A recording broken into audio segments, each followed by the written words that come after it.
Okay, thank you for tuning in to the podcast. You're listening to the Boostly podcast. This is the podcast that gives hosts the tools, the tactics, the trainings, and most importantly, the confidence to go out there and get more direct bookings. My name's Liam Carolan. I'm Mark Simpson's co-host, and tonight we are doing the Spotlight series, which shines the Boostly spotlight on people, services, and businesses that you need to know about as a short-term rental host. Today, we've got Jerremy Werden from B&B Calc. He is also a short-term rental investor and a real estate investor. I'm excited today to dive into what his product does and to find out more about his business. So thank you very much and welcome along, Jerremy. Liam, thank you for having me. Excited to be here. So if you could introduce yourself, where in the world your business is based and anything else you'd like to share with us. Yeah, so I live in New York City, USA. However, none of my actual real estate or short-term rental properties are here. So I'm from North Carolina, and that's where I started. I actually initially, just kind of give you a little context on my background. I graduated from school in 2019. I was working for a private equity startup in New York City. And then in March of 2020, COVID hit, the world changed. I moved home and I was a little bit bored and restless, and also had some concern about my financial situation and my salary. It actually got cut at the beginning of COVID. So I needed to create my own business. And initially, I don't know if you guys in the UK watched the Ozarks on TV, but I was watching that show, which is about growing businesses on a lake in Missouri. And there was a lake close to me in North Carolina that I thought I could start a business on. And I did. I started a boat rental business. So I really ventured into short-term rentals initially through a boat rental operation on a local lake. Different people who are renting boats were either looking at buying houses or may have already owned them, and just kind of got into conversation about helping them rent their properties out on Airbnb and other short-term rental platforms. So I initially started on Airbnb as a co-host. I used the rental arbitrage method. I have bought properties. I've purchased 8 to this point, and I have, pooled money from investors in order to buy those properties. I have an Airstream camper that I've put up on Airbnb, which I consider quote unquote glamping. And I have developed software that helps Airbnb investors around the world underwrite deals, do quick pro forma financial analysis, and get an understanding of what the revenue and expense variables are that will help them, help them either be successful or at least know, hey, this actually doesn't look like, it'll be a successful opportunity. What does the calculator, I guess, what benefits does it bring the end user? How can they use it, and what makes it different from, some of the calculators, there's things out there. What makes it unique? Yeah, so let me give a little context. So when I started, I did not have a lot of money. I actually put all my money into boats, and I wanted to buy properties. I wanted to get into Airbnb. I was doing, I was managing other people's properties. I was doing some arbitrage, but I really wanted to buy. And in order to buy, I needed money. So early on, I had to do like pretty, I don't want to say sophisticated but just I had to do, pro forma financial analysis. I had to underwrite properties, and I had to make sure that they were going to be successful deals. And I had to send them to investors. I had to send that to banks. I just needed everybody online to give a 23-year-old money. So that's what I did. I did a lot of models, a lot of spreadsheets, and did it that way. And I was just like, honestly, this spreadsheet is just not, there can be a better tool than this. A lot of the data that I'm pulling from is online. There's short-term rental data providers. There's, real estate tax data providers. There's just a lot of information I can get online. And the way I'm doing it, I'm just copying and pasting to a spreadsheet, which I can't really do on my phone. I have to be sitting down at a computer, and, I'm 26, but if I can do something on my phone, I'd rather do it on my phone, like some other people. So really, we built a mobile-first application that makes it easy to run the numbers on an Airbnb short-term rental investment opportunity. What is your history? So is this something that came along because you used it first? Is this how that's been developed?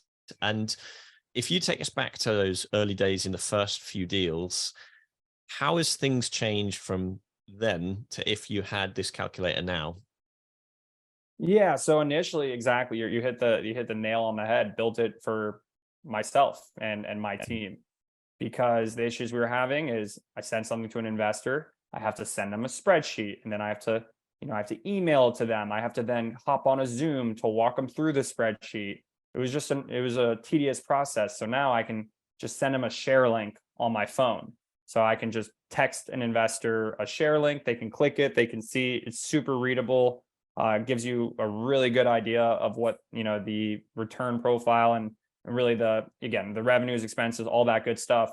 So that was a huge pain point for myself, was just because I had been running the numbers on so many deals, and I thought that method of sharing these opportunities with investors was just really bad. So yeah, it was a pain point that I felt myself, but I did kind of know that I believe other people will have this pain point too. I don't think I'm alone in this, and it's definitely proven true. And again, that's probably more so just like individual understanding of again, your revenue, expense items, and ultimately where your profit's going to come. That's something that if you're a diligent investor, if you're getting an Airbnb, you should do. And like, I'm not going to tell you to use my tool or use a spreadsheet. Do whatever you want, but you should do that in the first place. If you want to do it the easiest and best, quickest way, best way possible, use B&B Calc. But investors everywhere, like, you need to run the numbers on any investment opportunity and understand. I just say, I put the emphasis on just understand what the variables that go into the investment are and what they mean. Do you think there's a big gap still in the market between the kind of real estate apps where you can purchase properties and the gap between people who are purchasing properties or looking for properties for short-term rental, that there's kind of the marrying up of kind of average daily nights and the income you can make for short-term rental versus the standard, hey, here's the real estate, you can buy it for this much? Do you think there's still that gap to be bridged? Oh, 100%, 1,000%. I mean, I even see people who are in short-term rentals and in Airbnb, and they don't really understand things. And like, I know I go to conferences and I talk to a lot of people. Like, a lot of people don't, when they buy something, and this could, be a long-term rental, this could be a commercial property or an Airbnb, they generally just have like one qualitative factor that made them think it was good. Or like, a lot of times I hear, oh, my realtor told me this would be a good investment because the area is good, because this is a good market to buy in, quote unquote, a good market. And I'm like, that's all you did? You saw, or maybe you saw that some social media influencer purchased a property in, the Smoky Mountains, or, if you follow me, you find the lake I bought several houses on and just automatically assume that it's a good place. Like, people don't really look at the quantitative. They more look, the qualitative is easier. And that's how people get in trouble, is because, again, they just don't understand the variables that go into being successful at this. You mentioned that you've used some of these numbers to gain investors, and I know there's something which a lot of people listening are going to be interested in. Can you talk us through kind of the process of how you've done it in your business? What worked for you, where you've got your kind of spreadsheets, but how do you convey that to investors? Yeah, definitely. And again, the context for me is, I was young. I wanted to get into this game. I wanted to buy real estate. I wanted more Airbnb listings, and I lacked two things. I lacked money. I mean, I needed to, every dollar I put into something needed to print $10. I couldn't put a dollar in and get 2 cents back. B, I lacked financing. I didn't even have a credit card until I was 21 years old. So not only did I lack actual cash, I lacked financing. I couldn't get loans for properties. So I had to not only leverage other people's money, but I had to leverage other people's financing. And that meant getting someone on board to like sign on to a loan. Having someone give you cash is one thing, but having someone essentially, be essentially like a facilitator between someone else and a bank, which is what I was.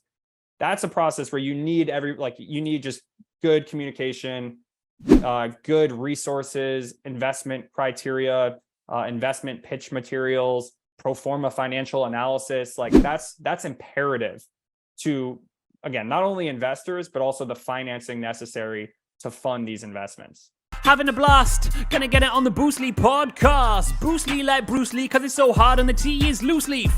Making up those rhymes, don't write it, just do it loosely.